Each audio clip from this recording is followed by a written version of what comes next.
ጤናይስጥልን ውድ ኢትዮ ከረንት ዩቲዩብ ገጽ ተከታዮችና አድማጮች እንደምን አላችሁ? ለዕለቱ የተመራረጡን አርዕስተ ዜና ወደ እናንተ እናቀርባለን። የቀይ ባህር የፍቅር ድግሱ የእስራኤል የውጭ ጉዳይ ሚኒስትር በሐርጌሳ ጉብኝት ማድረጋቸው፣ ከ34 ዓመታት ባይተዋር በዓለም ደጃፍ ኦቁልይ ስትለምን የኖረችው ሶማሌላንድ የዛሬ ረጅም ዘመኑ የብቸኝነት ድባብ ተገፎ በክብር እንግዳ ጋብዛለች። በዚህም ጉዳይ ዜና ትንታኔ ያካተናል። የቀይ ባህር ስትራቴጂካዊ ፖርት ሱዳን፣ የሱዳን ቀውስና የኤርትራ ሚና፣ በሱዳን ጦር ኃይሎች ወይም አልቡርሃንና ፈጥኖ ደራሽ ኃይል አርኤስኤፍ ሄሜቲ መካከል ያለው የእርስ በርስ ጦርነት ከቀጠለ በኋላ ፖርት ሱዳን በአፍሪካ ቀንድና በቀይ ባህር ጂኦፖለቲክ ውስጥ እጅግ ቁልፍ ቦታ ይዛለች። በዚህም ጉዳይ የዜና ትንታኔ ያካተናል። እነዚህን የመሳሰሉ አርዕስተ ዜና ወደ እናንተ ይዘን ቀርበናል። ቤተሰብ ለመሆን ላይክ፣ ሼር፣ ሰብስክራይብ ማድረገውን እንዳይረሱ። ወደ ዕለቱ የመጀመሪያ ዜና ትንታኔያችን ስናልፍ የቀይ ባህር ስትራቴጂክ ፖርት ሱዳንና የሱዳን ቀውስና የኤርትራ ሚና፣ በሱዳን የጦር ኃይሎችና ፈጥኖ ደራሽ ኃይሉ አርኤስኤፍ ሄሜቲ መካከል ያለ የእርስ በርስ ጦርነት ከቀጠለ በኋላ ፖርት ሱዳን በአፍሪካ ቀንድና በቀይ ባህር ጂኦፖለቲክ ውስጥ እጅግ ቁልፍ ቦታ ይዛለች። ፖርት ሱዳን ስትራቴጂካዊ ጠቀሜታ፣ የሱዳን መተንፈሻ። ፖርት ሱዳን በአሁኑ ወቅት ጄኔራል ቡርሃን የሚመራው የሱዳን ጦር መናኸሪያና የሀገሪቱ ዋና ንግድና ሎጂስቲክ መግቢያ ነው። ጦርነቱ በካርቱም ላይ ያደረሰው ኪሳራ ተከትሎ ወደ ውጭ የሚላኩና የሚገቡ ነገሮች የሚተላለፉበት የሱዳን ብቸኛ የባህር በር ናት።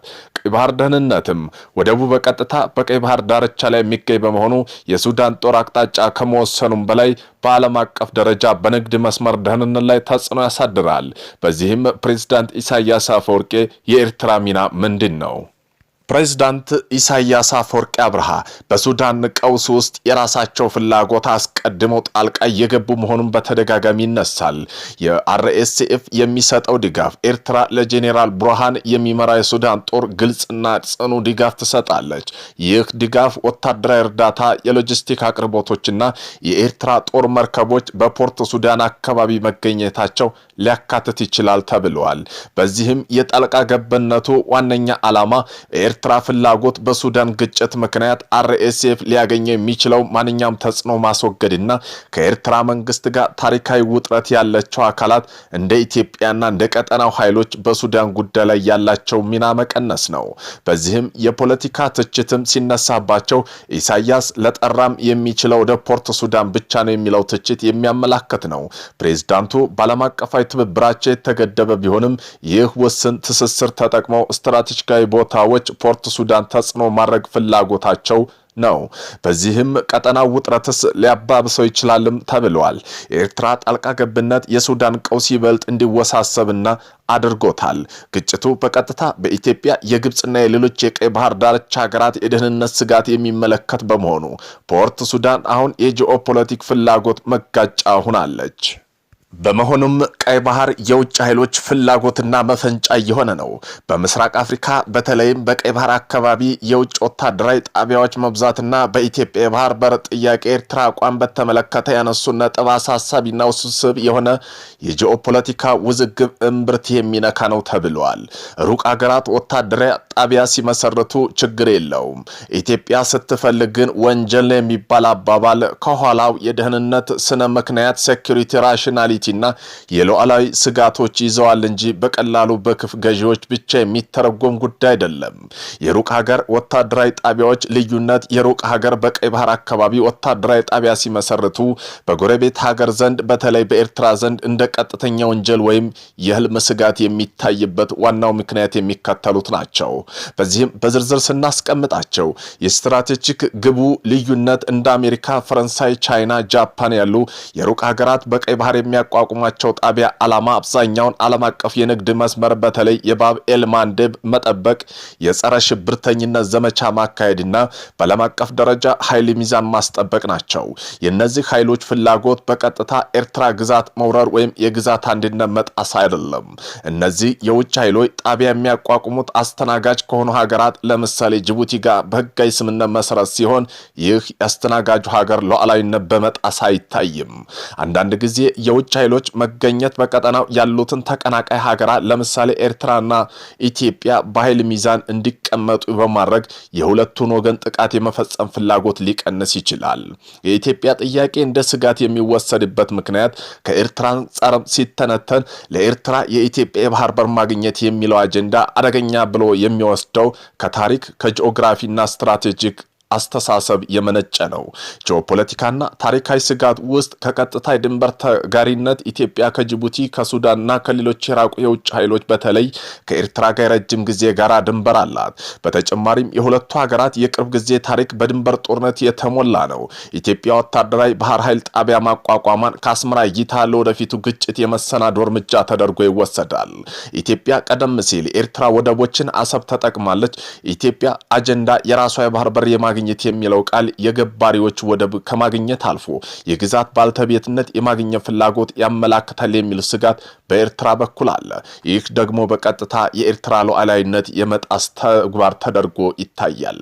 በምስራቅ አፍሪካ ቀጠና የኢትዮጵያ ወታደራዊ አቅም መጨመር የባህር ኃይል ጨምሮ በአካባቢ ኃይል ሚዛን ያዛባዋል በሚል እምነት በኤርትራ ውስጥም አለ። ኤርትራ ኢትዮጵያ እንደ ቀጣይ ስጋት የምትመለከታት ከሆነ ኢትዮጵያ ማንኛውም ወታደራዊ ማስፋፊያ እርምጃ ኤርትራ ብሔራዊ ደህንነት አደጋ ላይ ጥላል። ንግድ ከወታደራዊ ፍላጎት መምታታት ኢትዮጵያ የንግድ ፍላጎቷን በድርድር ልታሟላ ትችላለች። ነገር ግን የባህር ኃይል ጣቢያ የማቋቋም ፍላጎቷ ንጹህ የንግድ ዓላማ ሳይሆን የረጅም ጊዜ ወታደራዊ የበላይነት ለማግኘት ያቀደች መሆኑን ያሳያል። በመሆኑም የኤርትራ የውጭ ፖሊሲ በዋናነት የተመሰረተው በታሪካዊ ጥርጣሬ በተለይ ከኢትዮጵያ ጋር ያለፈ የድንበር ጦርነት ትዝታ፣ ኢትዮጵያ የቀድሞ አቋሟ ለውጦች፣ ሉዓላዊነት የማስጠበቅ ፍላጎት ማንኛውም ጎረቤት ሀገር የግዛት ጥያቄ ወይም ወታደራዊ መስፋፋት ሲያሳይ በሙሉ ኃይል መቃወም። ስለዚህ ኢትዮጵያ የባህር በር ፍላጎቷን በኤርትራ ዘንድ እንደ ወንጀል መቆጠሩ ከአስመራ አንጻር ባለው የጂኦፖለቲካና የህልውና ስጋት ምዘና የሚመራ ሲሆን የውጭ ሀገራት ጣቢያዎች ደግሞ ኤርትራ ግዛት ቀጥታ ይፈታተኑም በሚል እምነት የመነጨ ነው። ታይዞ የቀይ ባህር የፍቅር ድግስም ተጀምሮለታል። የእስራኤል የውጭ ጉዳይ ሚኒስተር አርጌሳ ተገናኝተዋል።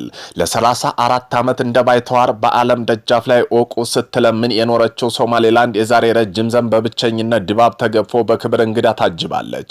የእስራኤል የውጭ ጉዳይ ሚኒስተር ጌዲዮን ሳር በአርጌሳ ኤርፖርት ሲያርፉ ለሶማሌላንድ የነጻነት ጩኸት እንደ ትልቅ የድጋፍ ማሚቶ ተቆጥረዋል። የአሁኑ ንፋስ መጀመሪያው ባለፈው ታህሳስ ወር እስራኤል ሶማሌላንድ እንደ ገለልተኛ ሀገር ለማወቅ የወሰደችው እርምጃ በዲፕሎማሲ ዓለም እንደ መብረቅ ነበር። ይህ ውሳኔ በሞቃዲሾ ሰማይ ላይ ቁጣን ሲያዘንብ በሀርጌሳ ጎዳናዎች ላይ ግን ደስታ ያዘንቧል። ዛሬው ሚኒስትር ያደረገው ጉብኝት ደግሞ ያ የተጀመረው ዲፕሎማሲያዊ ቃል ኪዳን በፊርማ ብቻ ሳይሆን በስጋና በደም መተማመኑን የሚያሳይ ነው። ጥቅሙ ወዳጅነት ወይስ የታሪክ አጋጣሚ? እስራኤል የሶማሌላንድ መቀራረብ እንደ ባልና ሚስት ጨዋታ ብቻ የሚታይ አይደለም። ይልቁንም በቀይ ባህር ዳርቻ አዲስ ኃይል የመፍጠር ስትራቴጂክ እንጂ።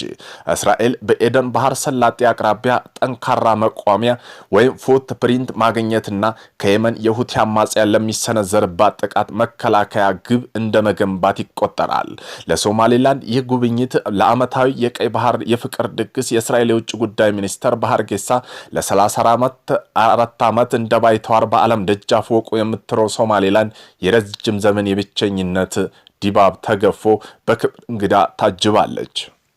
ለሶማሌላንድ ይህ ጉብኝት ለዓመታት የተዘጋባትን የዓለም በር በኃይል የመነቅነቅ ያህል ነው።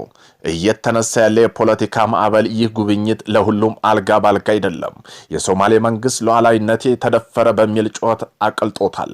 እንደ ግብጽና ቱርክ ያሉ የክልሉ ሀያላትም ጉዳዩን በጥርጣሬ አይን እያዩት ነው። አንዳንዶቹ ይህ ጉዞ በንብቀፎ ውስጥ እንጨት የመስደድ ያክል አደገኛ እንደሆነ ይገልጹታል። ለማጠቃለል ያክል የጌዲዮን ሳራ የሀርጌሳ ጉብኝት በታሪክ መዝገብ የመጀመሪያው ተብሎ ሲመዘገብ በምስራቅ አፍሪካ ፖለቲካ ላይ ግን አዲስና የማይገመት የመጋረጃ መክፈቻ ሆነዋል።